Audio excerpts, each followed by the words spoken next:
po ako na makarating po kay Senator Rapi Tulfo po yung ano ko, mga kababayan ko. Paki-share na lang din po, nagpatulong pa ako kay ma'am na magpa-video na lang din sa kanya para ma-share yung sa mga kaibigan din niya po. Dito po ako sa Qatar ngayon, tapos bigla po akong kinancel ng amo ko.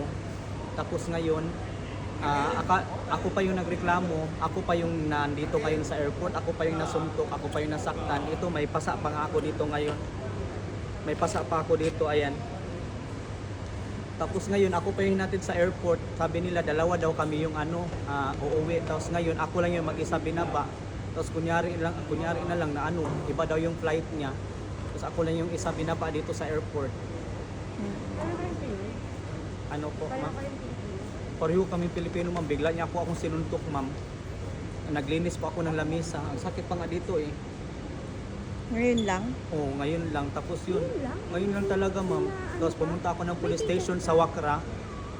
May ticket na binigay sa'yo? Meron, oo.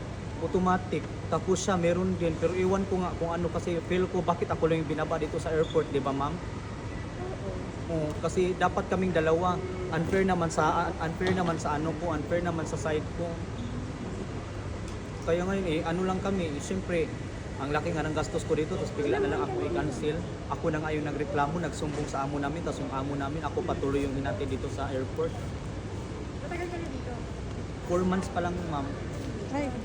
Oo, tapos ang laki-laki, ang dami ko pang bayarin sa Pinas, tapos ganito, tiniis ko nga na ganito yung sahod namin eh.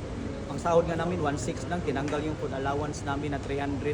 Wala pa kaming libre kain, wala pa Saan kaming ka nag-work? transportation. Saan ka nag-work? Sa ano po, FFC po. Sa tapat ng safari. Tapos ngayon sana po makarating kay Senator Rapi Tulfo, madam. Salamat talaga, madam, sa madam, help niyo po. Sana po makarating lang din po. Kasi pagdating ko sa Pilipinas, pupunta talaga ako doon. Dalhin ko tong bag ko lahat. Kasi on the spot, madam, on the spot, ako, kinancel ako on the spot. Salamat po, madam. Thank you po.